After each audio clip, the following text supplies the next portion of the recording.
Lahat ng tao dapat may ambisyon. Kung ang buhay natin ay parang kotse, yung ambisyon, yun ang gasolina. Pero dapat isipin natin na yung ambisyon, pag walang plano, nagiging pantasya. Pantasya para sa mga taong mga taong tamad. Ang ambisyon kasi may deadline. Pinagsisikapan, pinagtatrabahuhan. Pag sumablay yung plano natin, tapos nabigo tayo, palitan natin yung plano. Huwag yung ambisyon. Welcome back to my channel, at kung bago ka pa lang sa channel ko, please subscribe, like, and hit the bell button upang updated ka sa lahat ng ating mga videos. At ang bahay na pag-uusapan po natin ngayon ay pundar po ng mag-asawang sina Sir Robertson and Ma'am Herian Elmido.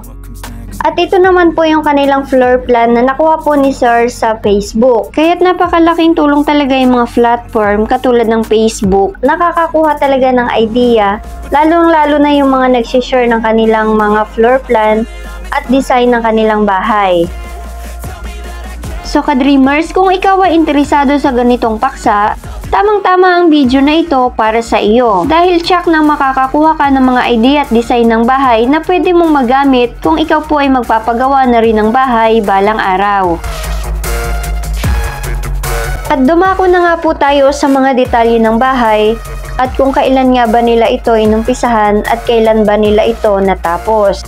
So dito sa case ng bahay nila Sir, ito ay ongoing pa lamang. Nag-start ang kanilang pagpapagawa noong March 2022. Ito po ay last year lamang. At ito po ay may sukat na 6 meter by 7.5 meter. So kung i-convert natin ito into square meter, ay meron po itong 45 square meter.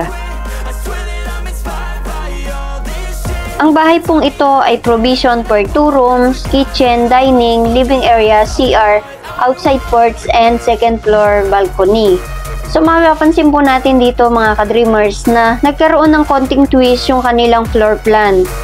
At magugulat tayo at magtataka kung bakit ganun ba umabot yung total cost na nagastos nila dito. Ito ay ating pag-uusapan maya-maya lamang. So ito na po yung kabuuan ng kanilang bahay. Makikita na po natin na naka-finish na rin siya outside and sa loob din. At nakapaglagay na rin po sila dito ng mga ceramic tiles. Ito nga pala yung ginamit nila sa kanilang flooring at mga wood tiles. Yung mga workers po pala mga ka-dreamers, nung una ay nakakuha po sila ng 11 na tao. At nung mga sumunod na mga araw na ay naging 5 at naging 3 na nga lang ngayon. At ito po ay nagkakahalaga ng 700 pesos ang kanilang skilled at 550 pesos ang kanilang laborer. At ito nga ay free snack na rin. Talaga nga namang napakamahal na ngayon magpagawa ng bahay dahil sa labor pa lang ay napakalaki na ng kanilang nagastos. By the way mga ka-dreamers, ang bahay po palang ito ay elevated. Sa graba ay nakagamit sila ng 8 dump truck at ganoon din po sa kanilang buhangin, 8 dump truck. At ito ay nagkakahalaga ng 2,000 pesos per dump truck. So nakagastos nga po sila dito ng 16,000 pesos. Ganito naman dito sa kanilang semento. Ang isang bag po ay nagkakahalaga ng 250 per piece. Buhangin naman na ready mix at 10 dump truck. So nagkakahalaga ito ng 1,500 pesos. So nakagastos nga sila dito ng 15,000 pesos. Sa hollow blocks ay 11 pesos per piece. So nakagamit sila dito ng 2,170 pieces. Ang nag-manage naman dito sa pagpapagawa ng kanilang bahay ay ang kanyang mga magulang at ang kanyang kapatid na babae. So ito yung sinasabi ko po sa inyo na wood tiles. Ito yung kanilang nilagay sa kanilang mga kwarto. Sa pintuan pala ay meron po itong 5 piraso at nagkakahalaga po ng 7,500 ang main door at back door. Sa dalawang kwarto naman, ang kanila pong ginamit ay mga DIY po na plywood. At dito naman sa kanilang CR ay aluminum. Dito naman po sa kanilang mga bintana ay meron po itong 5 piraso. At ang ginamit po nila dito is sliding window type at nagkakahalaga po ito ng 30,000 pesos na pakyawan. Sa kanilang bubong ay color roof. At ang ginamit naman nila sa kanilang trusses ay mga wood.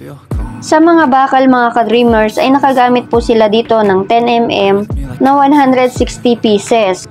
So gumastos sila dito ng 26,700 pesos. Dito naman sa kanilang 12mm, 114 piece at nagkakahalaga naman ng 20,250 pesos. Nakagamit din sila dito ng mga 9mm na steel bars. So ito ay nagkakahalaga ng 7,650 ang 70 pieces. Ang bahay pong ito ay matatagpuan sa Hampipila, Abuyog, Leyte, Philippines. Maisingit ko nga po pala mga ka-dreamers at ang lupa pala ng kanilang pinagtirikan ng kanilang bahay ay mana po nila ito.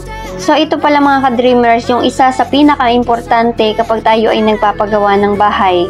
Ito ay dapat ang ating mga pagtitirikan ng ating mga bahay ay dapat po ay sarili talaga natin dahil napakahirap po talaga ng magpatayo ng bahay at magpaganda kung hindi po natin sarili ang lupa. Kaya maging wise tayo mga ka-dreamers sa pagpapatayo at pagpapaganda ng ating bahay.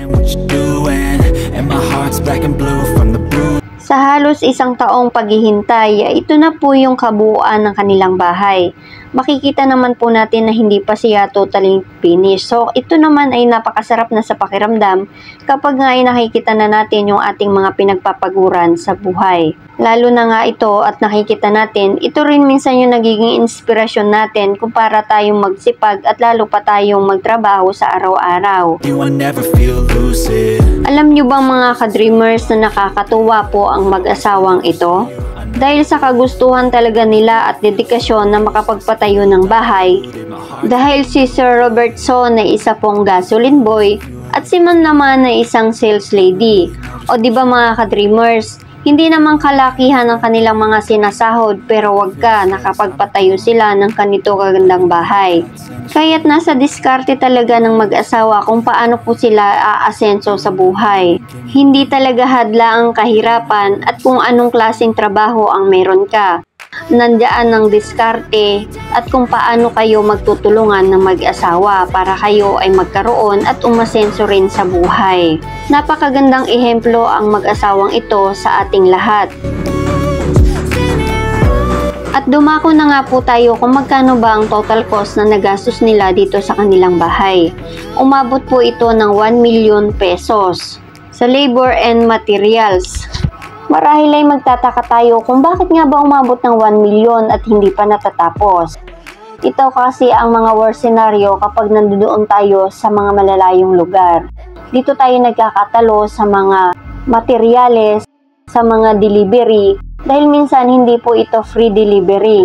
Kaya dito tayo nagkakatalo. So, ganun pa man ay hindi naman po nakakapanghinayang dahil nakikita natin na matibay po ang pagkakagawa ng kanilang bahay. Natutukan kasi ito ng kanyang mga magulang at ng kanyang kapatid na babae. So, congratulations po Sir Robertson and Ma'am Herian Elmido sa inyong pangarap na bahay. At abangan po natin ang part 2 sa update ng kanilang pagpapagawa ng bahay. At bago po tayo magtapos, gusto ko lang pong magpasalamat sa lahat po ng mga tumatangkilik ng ating YouTube channel at ang ating Facebook page na Chin the Dreamer. Napakalaking tulong po ang inyong panonood at hindi po ninyo pag-i-skip ng ads dahil ang kinikita po natin dito sa ating YouTube channel ay pinamamahagi din po natin sa ating mga kababayan na kailangan ng tulong. Naway wag po kayong magsawa sa panonood ng ating mga videos. At maraming salamat din po sa mga nanonood at sumusuporta ng ating YouTube channel. At sa lahat po ng mga nagko-comment dito sa ating YouTube channel, shoutout po kay Sir Bobby Lim, Shamia Alipaw, Mix ni Kuya, Norval Anggalan, Jim Badis, and Cherise Kapatayan. Maraming salamat po sa inyong lahat. At hanggang dito na nga lang po muna mga ka-dreamers at magkita-kita na naman po tayo sa ating mga susunod na videos. Ka-dreamers, kung gusto mo rin pong ma-shoutout, pag-comment ka dyan po sa comment section at i-shoutout kita sa ating susunod na videos. Keep safe and God bless mga ka-dreamers.